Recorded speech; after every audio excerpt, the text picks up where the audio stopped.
Well, they say all roads lead to heaven. I'm a bit in the dark here, but I want the back to be visible. You see enough on me. All roads lead to heaven, they say, right? All dogs will go to heaven. No, not all roads lead to heaven.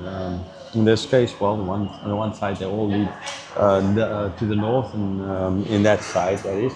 The other side, this side, they all lead to the south. But there are, understandably, turn-offs where you can get off and go to other places. You can either go to the south all the way to Singapore, where it kind of ends because of the sea, or you can go all the way to the north, where, well, it actually can kind of end in Ireland. I mean, you go north and you go to Thailand, and then to Laos, and to China, to Russia, and then through Estonia, or those places, or Latvia, or whatever, and into Poland and Lithuania, Poland, Germany, Holland, Belgium, England. I mean, whatever. Anyhow, that's not the point here. No, not all roads lead ultimately to heaven. Because even that road ending in Ireland is not going to get you to New York. Okay?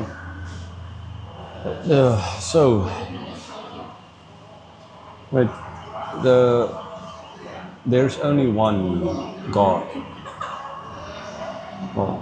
who sent His Son to die on the cross. There's only one God, there's only one God man who died. There's only one God man who rose from the grave. In this chapter, this is what we see, Jesus rising from the grave. Out of how it was difficult before for people to travel from, say, KL to Bangkok, near to impossible, but building a road like this, okay, you need to pay to use it. And you need to have the right passports, understandably, to get over across the border, paperwork, etc. But this road makes it possible. Okay? It turned the impossibility into, or near impossibility, into something possible. When it gets to Jesus' death, His resurrection, then the impossibility of making peace with God was taken away by Him. And the possibility of rising, the only possibility of rising from the dead, was made possible through His rising from the dead. So let's continue with verse 20, chapter 20, verse 30. Now Jesus did many other things, other signs, in the presence of the disciples, which are not written in this book. Okay, so yes, from the other Gospels we know Jesus did lots of miracles, right? Lots of other signs, like it's mentioned, because John used them as signs.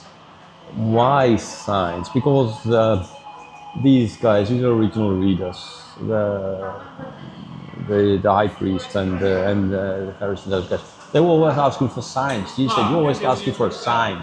That is why they were asking for signs all the time. That is why signs. And He did lots more, lots more. In other Gospels we can see it. In the presence of His disciples, they are not written in His book. Yes, because He had picked a few to use them as teaching opportunities. Verse 31. But these are written so you may believe that Jesus is the Christ, the Son of God, and that by believing you may have life in His name. That is the crux of the matter. Right? Jesus said it a number of times. Believe in me and you'll have life. Right? This verse explains what this book is about. That these signs are written down so you may believe. And that Jesus is the Christ, the Messiah, the Son of God. Right? Not just an angel, not just anyone, the Son of God. And what will that lead to? Right? It will lead that by when you believe in Him, you will have life.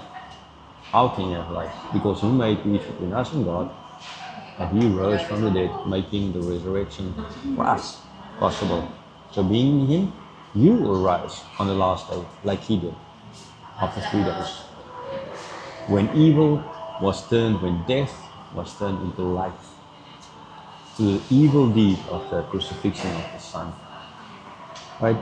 So yes, one can say a lot, but ultimately for these guys,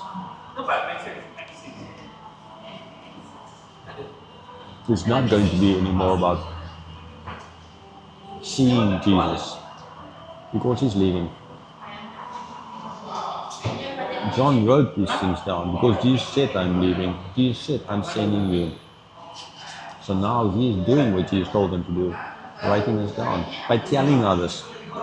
So that although they won't be able to see Jesus anymore because he's not here on this planet in that way, right? But they may hear from the witness and they may believe and they may have life. Again, not blind faith. These stuff written, black and white.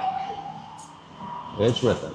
It was written very early after all these things happened by John to the religious leaders to show them, you crucified him, he rose from the dead, he's your Messiah, he's your King, you need to believe in him. You want to have life. Stop asking for signs, believe in him. Here's the words. You know, look at all the things he's done. You could have seen, you know what he did. Are you going to take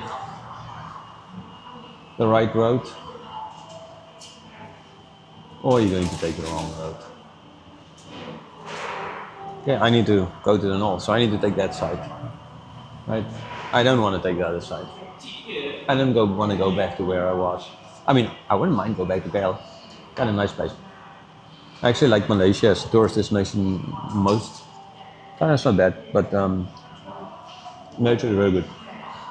Right, but I need to take that side. I don't want to go back on that side. And when I go on that side, I need to tell other people, like I'm doing now, on the road, on the way, telling others, doing this. So you can hear, so you can go on the right road and tell others that you will believe in him and you'll have life.